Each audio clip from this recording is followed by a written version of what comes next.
cheetetetet mais yow sawaay yow fu ñu la fekk yaa ngi ci kanamu ordinateur bi wala sa kanamu tablette ba sa téléphone portable lu xew mais damay lire ay information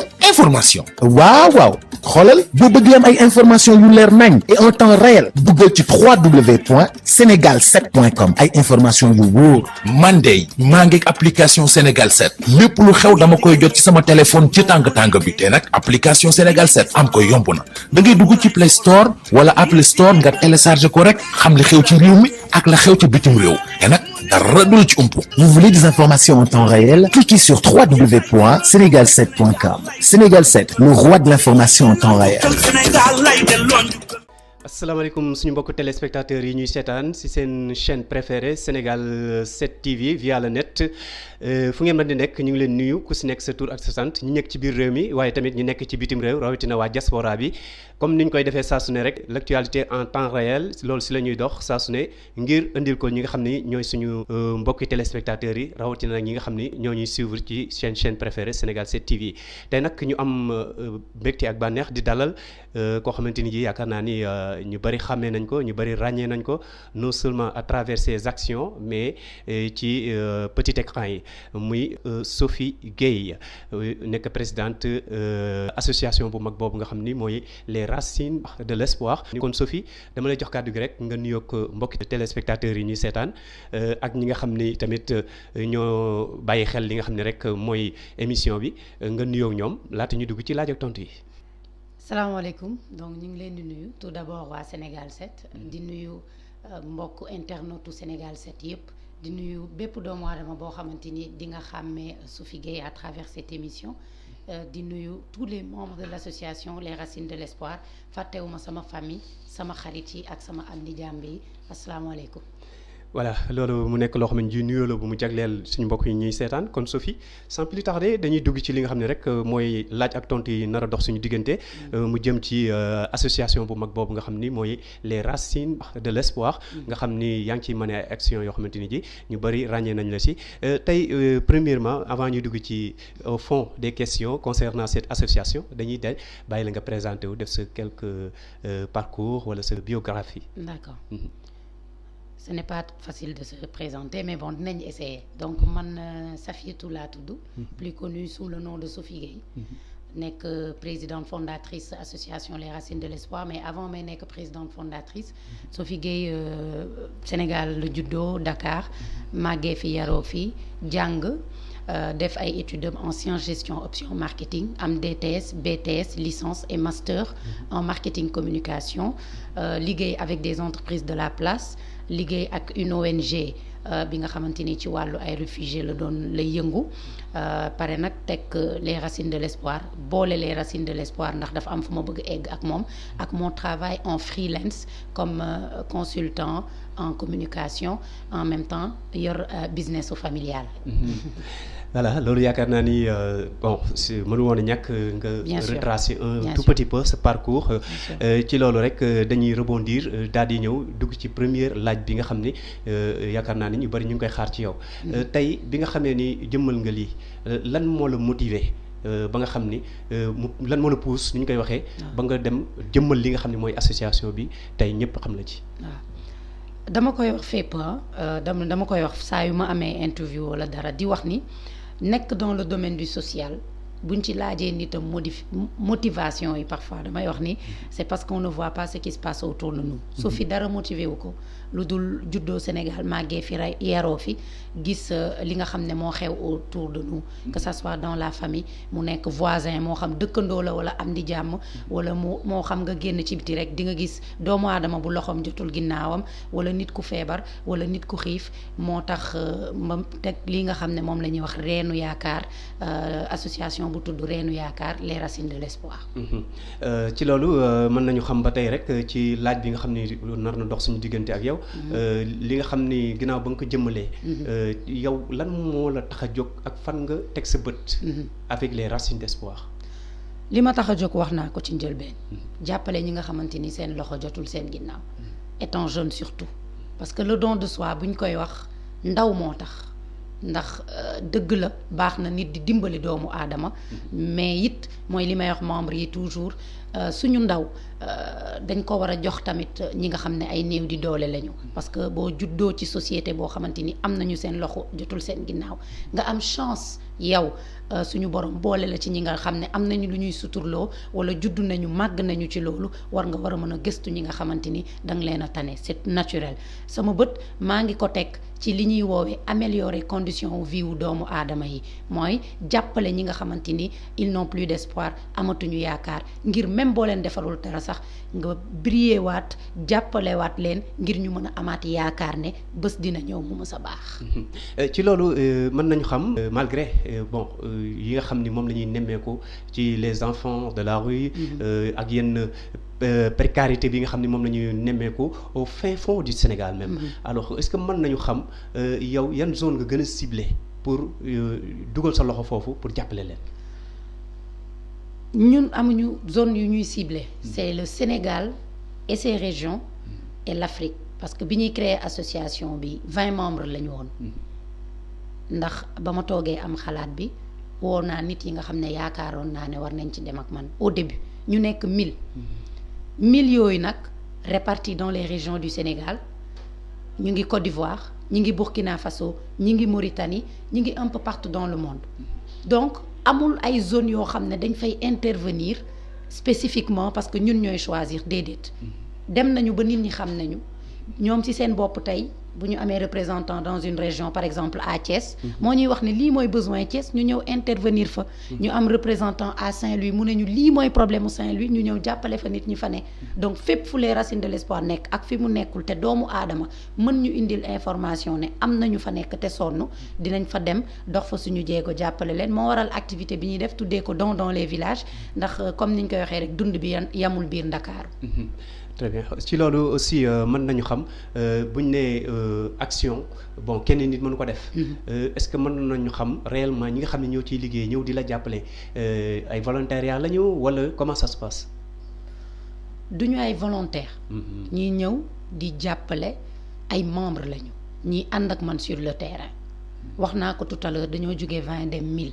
ci mission bi may sabab association bi di ko teg. amoon na beneen mission bu ma bëggoon wane mooy une bonne image de l'Afrique une jeunesse africaine consciente mooy ñu wane ne Afrique am na nit ñoo xamante ni ay ndaw lañu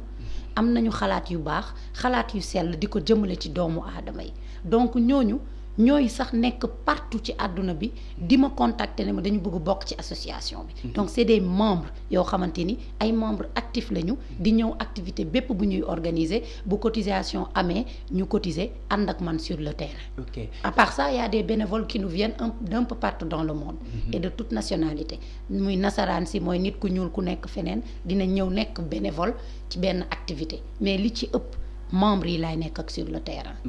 nga xam ni une telle action bu ngeen ko programmé membres yooyu exclusivement dañuy ñëw bu ñu amul empêchement. bu ñu amul empêchement ak organisation parce que ñun chaque début d'année la ñuy établir li ñuy woowee programme annuel. dama yaakaar ne boo yoree association def lu baax rek tax la jóg ak li fi nekk ci métit yëpp munoo def ñaar wala ñetti activité ci at bi day doon loo xamante ni day constant moo tax dañuy def benn programme annuel donc membre bu ne ca këram xam na li koy xaar mois d'avril mai juin juillet donc empêchement yi lu néew la mais effectivement ñi ci ëpp dañuy ñëw sur le terrain bu ñu amul ndog-ndog. voilà ci loolu tamit xam nga ko wax action di nga wax tamit ay moyens. di nga wax tamit ay fonds. di nga wax tamit loo xamante ni ji ay matériel la si ça nécessite de les donner à qui on a besoin ci loolu est-ce que yéen seen collecte nan lay demee te bëggoon naa nga ñëw sa début noo doon débuté. début waaw bien sûr début bi ni nga doon débuté di dajale ay affaire nag loolu bëgg naa nga ñëw c'est ci important parce que début bi mooy tax ñu xam valeuru liggéey bi fi mu toll nii tey mais je tiens à préciser pour ñi nga xam ne bëgg nañu def lu baax te nekk ay ndaw wala seen loxo jotul seen ginnaaw ñu xam ne social du moyen ci la rek mais passion la ak avoir un grand cœur bu ma ko waxee j'ai une raison de le dire ñun amuñu partenaire amul ku mën a taxaw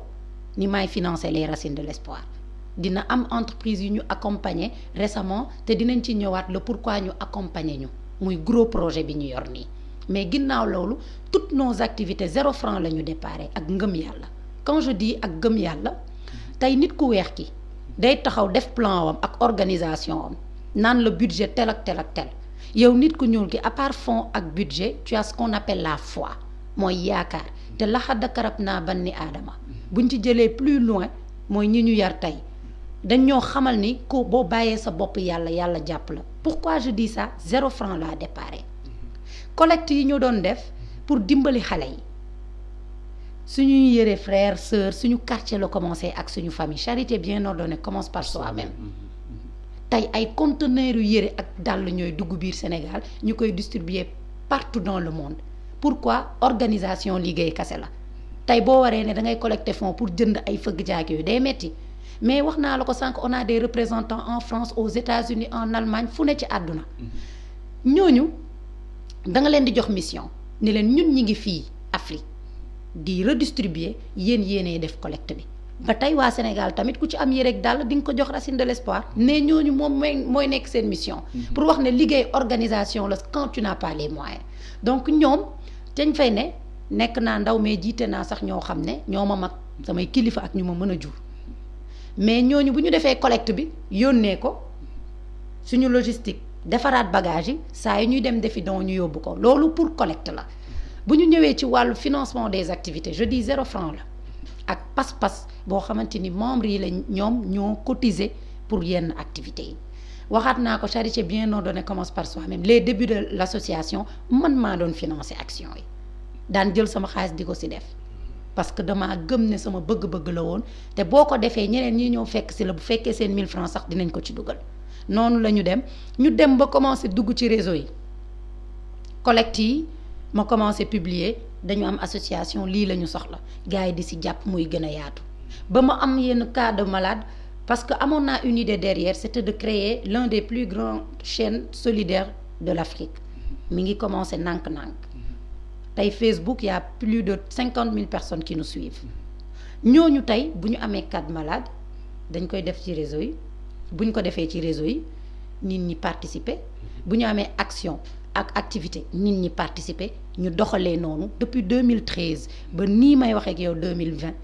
ci ndimbalu suñu boroom ak nit ñi nga xam ne ñoom ñooy suivre ci la ñuy doxalee suñuy action 7 ans nga nekk ci li nga xam ne mooy association les racines de l'espoir alors mu nekk loo xamante ni ji yaakaar naa ni c'est une référence surtout à la nouvelle génération mais je pense que aussi bëggoon naa xam un tout petit peu ci loolu nga xam ne mooy collecte bi xam nga sànq sa biir wax ne nga amul leen ay partenaires mais je pense que association ni muy doxee yéen association dafa mel ni une famille papa ji day dimbali ki nga xam ni mooy maman bi ñoom ñëpp ñu dimbali ànd dimbali aîné bi ba ci cadet bi bon ci loolu aussi bëggoon naa xam ñi nga xam ne nee nga du ñuy partenaire mais ay association yeneen association yoo xam ne ji Europe la ñu nekk wala ailleurs ñoom ñu ngi ñëw di leen jàppale je ne pense pas que am na association yu nekk Europe wala ailleurs di ñu jàppale musu leen am benn association boo xam ne ji ñëw na jox leen benn coup de main non c'est-à-dire bu fekkee dañuy def collecte expliqué naa la ko sànq ça vient de partout du am benn association bu spécifique dina am ñu jóge France indaale seen yére daal ne dama dégg seen turu association nit ñëw ne man association temps laa nekk donc ñun ñoo leen defal donc 100 000 wala 300 000 les aides effectivement viennent de partout que ça soit d'autres parfois association yoo xam ne ñun sax ñoo leen tane je viens de vous dire qu'on est 1000 un peu partout dans le monde donc ñooñu bu ñu defee loolu dama koy jël ni la c'est des dons qui viennent de partout ça vient des associations ça vient des personnes lambda et ça vient des membres de l'association tout à fait voilà loolu bëggoon naa tamit ñu leeral ko c'est important ça vient de partout ku ne moo ñuy jàppale fu nekk foofu la ñuy rebondir en parlant d'aide est-ce que nga nekk sénégalaise de bon teint tey nii ñi nga xam ne ñoo ñu jiite en commençant par les autorités étatiques est-ce que mës ngeen di ngeen jot souvent ay ndimbal yoo xam ne ji dinañ ko viser ci seen association bi déedéet pourquoi wax dëgg fa yàlla ndimbal kenn du ko forcer nit non si je sais mais dama ni yéen ak action yi ngeen di mane ñu xam ni yéen loolu ñoom ñoo ciy mën a répondre mais am na lu ma la wax ci njëlbeen bàyyiwoo ci xel de je t'ai parlé de la foi ma wax la yàlla c'est-à-dire li nga xamante ni nit yaa ngi koy def te yàlla rek a tax da nga ci warul xaar kenn je veux dire état nga wax état xam na ne y a des associations qui existent donc ñoom dañ koy def au feeling xëy na dañuy saytuwaat liggéeyu nit ñi xëy na dañuy xool ba dara doy leen yàlla rek a xam mais man xaaruma leen ci dara ñu ngi continuer suñuy action gisuma kenn état mais y a des gens yu bokk par exemple ci gouvernement je peux donner l'exemple de la nuit du social bi ñu organisé woon bu ñuy def chaque 2 ans pour sargal ñiy def social ak lu baax ci dëkk bi ñun dañ koy def mais dañ koy booleeg ñooñu ñëpp ñu dajaloo ci benn salle def ko Sorano wala endroit yoo xam ne nit ñi dañ fay dajaloo di fa yàq xaalis ñun ñu dajaloo fa di waxtaan suñu biir pour wane action le ministre de l'intérieur Aly Ngouille Ndiaye première édition bi moom moo fayoon saalu Sorano bi mais loolu dimbal la kon li ma la doon wax ça arrive moo fayoon salle bi comprendre nga mais man bu ma la déggee bu baax parce que jàng nañu xam nañ ne association yi tey état dina allouer budget pour association yi donc man intellectuellement laa la tonte waxuma la un ministre ou un député qui vient faire un don parce que si c'est ça mën naa ne la le maire de Hann Bel-Air qui ne fait pas partie de ñi fi nekk ni mais maire la Hann Bel-Air bi ñu amee action à Ziguinchor def na ko loolu c'est des aides individuelles bu nit ki di def du ma sax xool parce que on est voilà de bonne volonté parce qu'on est apolitique ànduñoo ak benn nit mais boo ne ma état rek intellectuellement parlant sama xel danaan yar ci budget yi nga xam ne état mi ngi koy allouer les associations exeegul ci ñun jotaguñu ko mais le pourquoi il faut nga laaj leen ñoom ñoo xam mais vous si yan critères la ñuy sélectionner ak yooyu voilà mais à part ça tout le monde connaît que la fille qui était malade Fama Sall bi taxoon ci internet bi àdduna yëpp gën ñu sax ràññee parce que c'était un combat que j'avais porté xale bi doon souffrir d'insuffisance rénale ba mujj génn àdduna dama waxoon dootuma ci waxte nii ci télé nii ci plateau parce que ça fait énormément mal je pense que bokk na ci première action wu servir le Sénégal yi gën a fësoon ci réseau yi parce que je me rappelle sax titre bi ñu ngi koy def la première dame vol au secours de Fama Sall boobu moom moo ko yóbbu woon au Maroc mu fajook yooyu yàlla dogal li muy dogal xale bi génn àdduna donc bu ma ne aide étatique pour revenir à ta question c'est des budgets ak yenn yoo xam ne état da koy allouer association ngir yombal seen liggéey su ma juumul jotuñu ci léegi ci loolu fondation bu bari nañ fi mais bu ñu ci jëlee benn exemple rek muy fondation Marième Faye Sall servir le Sénégal su ñuy wax servir le Sénégal une jeune fille partie de rien ñëw ak si fi nga yegg si tey macha allah partout dans le monde et dans la sous-région tey soo demee ba yegg foofu ñoom ñu nekk ay sénégalais wala ay ñoo xamante ni ji ay kilifa lañ ci dëkk bi kon yaakaar naa ni est-ce que ñoom jotul yow ñu ñëw jàppale si li ngay def parce que bu ñu la jàppalee yow Sénégal lañ jàppale n'est-ce pas waaw xam nga wax naa la ko nee naa la et dama la koy répété waat ndimbal kenn du ko forcer da nga wax état wax ne première dame donc c'est des personnes yu am contrôle ci dëkk bi yëpp xam nañu li ñuy def xam nañ ñi ñu bëgg jàppale ñoom ñi ngi leen di jàppale xëy na am na lu ñuy xaar xëy na association bi peut-être remplirul critères yi tax ñuy jàppale ay nit mais encore une fois les racines de l'espoir liggéey bi ñu ngi ko teg ci yaakaar ak wóolu ak doyloo yàlla bu jotee rek yomb mais en dehors de ça Sophie ku ni association da ngay am récépissé dëgg la ku ni association aussi juridiquement parlant da ngay exister waaw kon nag man yaakaar naa ni ban critère moom manqué boo xamante ni ji ñoom yeneen association yi ëppale nañ leen lu dul yéen ni ñu leen jàppale yéen ñu ñëw jàppale leen noonu delloowaat naa la ko nee naa la loolu xam naa est-ce que yéen a ngi def ay démarches wala ay circulaires yoo xamante ni yéen koy glisser envers ces autorités non pourquoi pas encore parce que ñu ngi atteindre suñu objectif aussi c'est-à-dire bu dee da nga soxla 1000 francs pour jàppale nit nga am 1000 francs boobu tu n'as pas besoin d'aller demander des millions parce que nee naa la ñun jàppale rek moo ñu tax a jóg on atteint nos objectifs sans eux bu ñu ñëwee bonus lay nekk ak plus defaguñu démarche parce que besoin bi taxawagul yow da nga gis lu naturel rek mooy état bu war a gis xale muy def nangam mu jàppale ko on est bien d'accord mais n'empêche man ci sama jëmmi bopp wax naa la ko on atteint nos objectifs quand bien même que ñoom jàppale wuñ ñu mais am nañu récépissé comme ni nga ko waxee ñi ngi def suñuy rapport si jamais on ne sait jamais ndax ku wax état peut-être bés dina ñëw donc lépp li war rek ci lu association war a def ñi ngi koy def léegi ñoom seen côté lu jot rek yomb. voilà kon dañuy jàll très rapidement ci beneen point bi nga xam ni yaakaar naa bokk na ci point yi nga xam ni yu gën a am importance la si suñu jataay bi tey muy action yi ngeen di def bon ñu bari umpale wuñu yéen a ngi koy def partout ci Sénégal ci fi nga xam ni tamit mooy sous-région bi est-ce que ci loolu mus ngeen a dem ci benn dëkk wala benn localité rek ngeen dem ñu accueillir leen ci beneen gis-gis jàpp leen ay politiciens wala jàpp leen beneen kii daal yow yaa ma gën a xam quoi yow mi dem ci terrain bi est-ce que loolu mus na am loolu amateur social yi peut-être lay dal c'est-à-dire ngay def social dina bërët rek jug choisir benn endroit dem fa wax naa la tout à l'heure ne la donte sax liggéey la boo xam ne da nga koy def te yàlla tax da nga ko war a def bu baax donc ñun avant ñuy dem benn village dinañ xam chef de village bi rencontrer ko d'abord waxtaan ak moom parce que moom moo ñuy cibler les familles qui sont dans le besoin bu ñu ko cibler ñu vérifier ñu nit derrière ndax c'est avéré parce que mën nga daj ci ku la bindal moom it famille yépp bàyyi nit ñi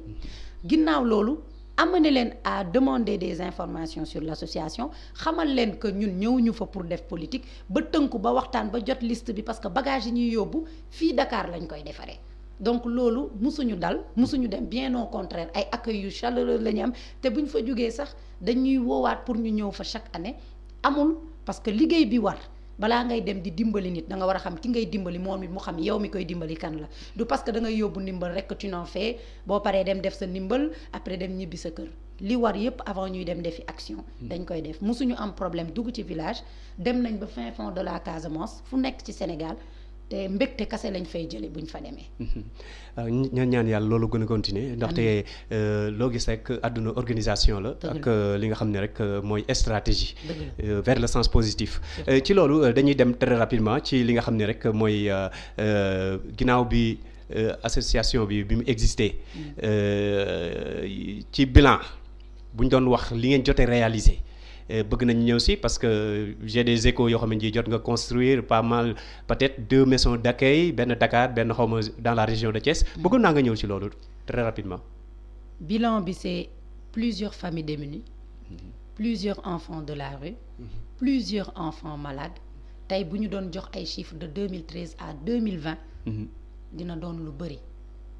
mais wax dëgg fa yàlla nañu taxaw rek 2019 pour une année mën nga ci dimbale une vingtaine de personnes malades ñu faj leen ba ñu wér on a des enfants à notre charge depuis 4 ans yoo xam ne feebaru der la ñu am ñu leen di woowee ay xale crocodile du ñu jàngi école société bi di leen daw depuis ñeenti at ñu récupérer leen chaque bu weer deewee ñun ñooy jox xale yooyu garab yi nga xam ne moom la ñuy fajoo bu ñu jógee loolu on avait 170 enfants talibés ñenn ñi ñibbi nañu en collaboration ak yenn maîtres coraniques waxtaan yi ñuy def ñeneen ñi ñu ngi ci daara bi ba tey ñeneen ñi bu maison de l'espoir boobu paree muy centre d'accueil bi si la ñuy ñëw dëkk si bu loolu weesoo on aide une centaine de familles démunies par an avec des ravitaillements des denrées alimentaires ak yëpp dara du umpule parce que sur les réseaux dañuy communiquer ak nit ñi di leen partager ak ñoom suñuy image non pas pour wan leen li ñuy def xool leen li ñuy def lu baax déedéet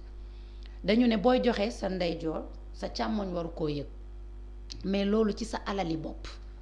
sa xaalis boo ko amalee sa bopp booy génne di ko joxe kenn waru ko yëg mais élage bu ma joxee xaalisam père ma ngoone jox ma xaalisam Safia jox ma xaalisam ni ma fii nga koy dugal bu ma ko dugalee war nañ gis ne def naa ko fii dina inciter keneen ki nga xamante ni day xool bu bëggee def lu baax mu ne je peux y arriver donc image yi pour revenir ci sa question yépp ñi ngi ci réseau yi une centaine de familles démunies ak tamit ay prise en charge yoo xam ne à l'écoute psychologiquement ay nit yu amoon problème yoo xam ne génn nañu ci seen problème parce que ndimbal du matériel ak xaalis kese donc c'est un bon bilan des milliers de personnes aidées et des centaines de personnes aidées par an ginnaaw loolu wax nga ko benn maison de l'espoir la benn nekkul Dakar parce que man wax naa ko la vie ne se limite pas à Dakar kon amu leen siège à Dakar am nañu siège ok dañu structuré wul di ut ay voilà ay endroit non c'est-à-dire comme li ma la ko waxee lu dugg ci social la jëm dañ koy décaisser def ko ci social bés bu ñu demee ba jógee ci donateur à bailleur loolu c'est autre chose nga structuré ak yeneen mais am nañu siège comme récépissé ku am récépissé am siège Anne Mariste la mais suñuy kër ñooy maison d'accueil yi à Dakar nii may wax ak yow y a des enfants malades qui dorment chez moi donc suñuy kër ñooy maison d'accueil yi en compte beneen côté ñi ngi tabax kër pour xale yi kër bu mën a abriter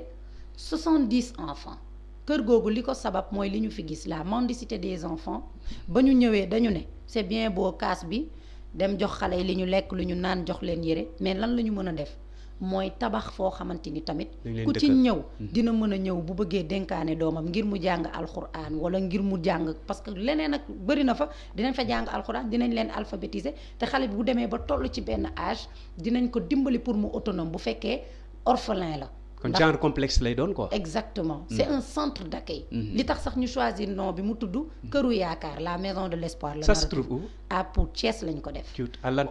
à l'entrée de Thiès oui. au milieu de 3 villages te projet bi les maisons de l'espoir bi tabax bi du yem ci benn kër dañoo bëgg village bu nekk ñetti village yu nekk yu dajaloo ñu ut fenn fu leen di daje tabax fa kër c'est une grande maison qui fait 7 chambres 7 salles de classe donc les maisons de l'espoir mooy projet bi ngir bu ko defee xale yi dinañ am foo xam ne mën nañ fa dem ba du ñu ñëw di migrer ci biir Dakar le temps que état mën a atteindre moom tamit mission am ci wàllu voilà ñoom tamit am nañu ay mission ci mendicité des enfants mais ñun suñu côté loolu mooy li nga xamante ni moom mooy suñu bébét te maisons de l'espoir pare na presque sans financement ni ma la ko waxee 0 franc CFA départ fonds propres avec les membres de l'association et les donateurs récemment suñu anniversaire la yenn entreprise yi ñëw jege si ñu jàppale ñu pour ñu mën a ñu mën a avancer tuuti mais daan nañu daan nañ dem ba ci digg bi arrêter travaux yi ndax moyen mais on avançait toujours ndax lépp loo xam ne yaa ngi koy def ak bëgg-bëgg ak xol ak ngëm te xam ne lii mën na jëriñ xale yi wante tamit booy dimbali nit sa bopp ngay dimbali yow moomu bu kër gi pare ba xale yi di fa jàng alxuraan ba defaru fa mën nga defar sa àdduna defar sa àllaaxira donc la maison léegi mu pare mi ngi ci second œuvre yi ñu ngi koy sante yàlla bu baax a baax voilà kon xam naa li ñu tegle si waxtu mi ngi dem jeex le temps nu get dernière question bi ma lay laaj rek mooy les grands projets des Racines de l'Espoir. wax naa ko ñamal naa la ci mooy la maison de l'espoir mooy un centre d'accueil pour personnes vulnérables bu bokkul ak la maison de l'espoir parce que bëri na fi ci société bi ñoo xam ne ay handicapés lañu wala jur ay handicapés amuñu sax place yi war du liggéey du métier du dara ngir rek laago bu leen yàlla teg am na tamit leneen lu ñu xalaat ci wàllum santé dinañ ci ñëwaat bu ñu dévoiler projet yëpp nag wax dëgg fa yàlla du sotti mais jàppal ne ñi ngi am xalaat bu baax ci projet pour xale yi am projet pour personnes yi nga xam ne ay handicapés lañ vulnérables am beneen projet sax pour ñi nga xam ne seen loxo jotul seen ginnaaw ba du ñu am accès à la santé bu ñu ci yàlla jàppalee ñi ñu war a bàyyi ñu liggéey ko bàyyi ñu liggéey ko ndax comme on dit ëllëg du añ du reer du saraxe mais lu mat a sédd la tout à fait voilà donc ñu ngi sant yàlla parce que nit ñi ñu ngi ñuy jàppale amuñu benn problème même état bi nga fi lim wax dëgg c'est des personnes yooyu dajeel ñu félicité la di liggéey ci wàllu protection de l'enfant wala leneen koo dajeel mu gën la encourager donc xëy na soo amoon lu négatif looy def ñoom duñ la bàyyi xel comme je dis aide bi moo egseegul y a une raison y a pas une raison amul problème mais ñi ngi sant bu baax te projet yii nii grand projet yi bu sottee incha allah dinañ gis évolution ci wàllu ñi ñàkk wante it pas au Sénégal kase ci yeneen pays yi ñu wër yi nga xamante ni suñu membres yi ñi ngi fa ndax sama objectif mooy tas virus social ci deretu doomu aadama yi nga xam ne même bu fi soo fee jugee xalaat beeg xam-xam bi passion bi ci social bi ngeen koy gis ci yeneen doomu aadama maytul mu nekk virusu corona rek. noonu laa bëgg bu mënee mel ni corona baax na parce que ci lu baax la. corona moo baaxul mais bu mënee di dugg ci doomu aadama yi ni corona di duggee ci doomu aadama yi ngir bu ëllëgee man bu ma fi jugee qu'on puisse retrouver des milliers de Sophie dans le monde ndax gëm naa ne day gën a metti yaakaar naa ne dina baax. ci côté action mënuma jeexal te duma la laaj seen xel mi ngi ci chômage. L'emploi des jeunes ku ne xam ne ni problème bu ngand la ci Sénégal et dans la sous-région est-ce que seen association bi aussi ci côté boobu ñu ngi ciy bàyyi xel pour dimbali tout plus particulièrement les jeunes diplômés qui n'ont pas de travail et autres. waaw ñun ñu ngi ci souvent aspect bénévolat bi xam nga ku wax social wax par exemple parfois ku am liggéey ba pare bëgg def lu baax ñun ci loolu la ñu gën a concentré par contre su ma amee message bu may lancer jeunesse bi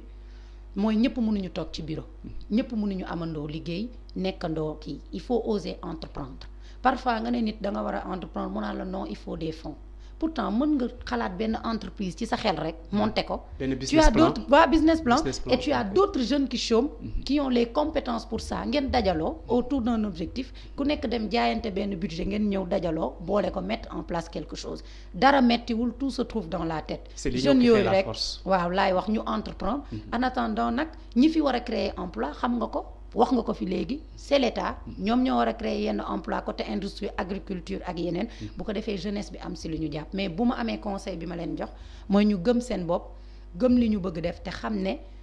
ginnaaw dara y a la foi tubaab moo indi ay affaire de lii nii la war a demee mais ngëm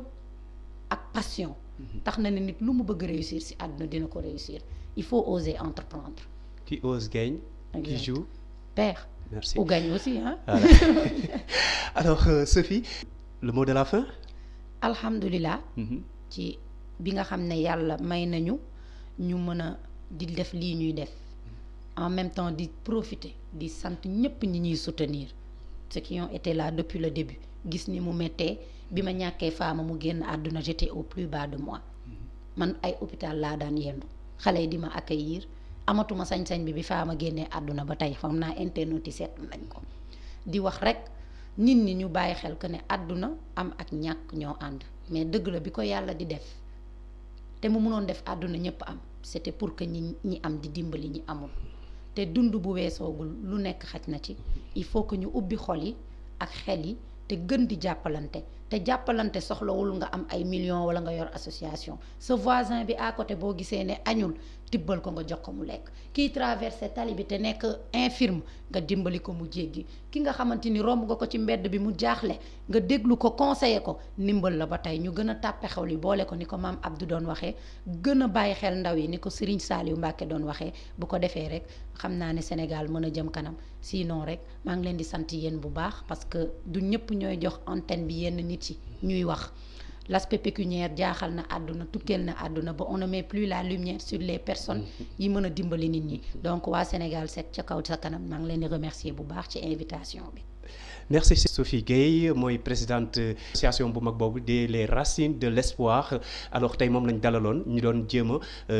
décortiquer li nga xam ni moom la jot a def ak li mu fas yéenee def ak association boobule kon yaakaar naa ni ñuy am yaakaar ni rek lépp lu mu fi rotol ci ay kàddu jëm ko ci suñu mbokku téléspectateurs yi ñuy seetaan rawatina les fidèles de Sénégal 7 TV kon dinañ ci tirer li nga xam ni rek mooy ay leçons mais tirer ci également comme référence surtout la nouvelle génération kon Sophie ñu ngi lay sant di la gërëm di la jox rendez-vous ci beneen numéro mais également di remercier sama équipe technique bi nga xam ne ñoo nekkee ci l'autre côté de la régie Yankoba Thiat la réalisatrice ñoom Djili di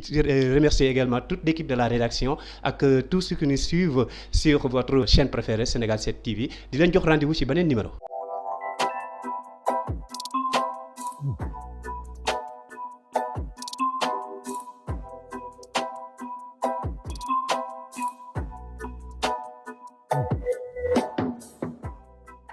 cheetetetet mais yow sawaay yow fu ñu la fekk yaa ngi ci kanamu ordinateur bi wala sa kanamu tablette ba sa téléphone portable lu xew mais damay lire ay information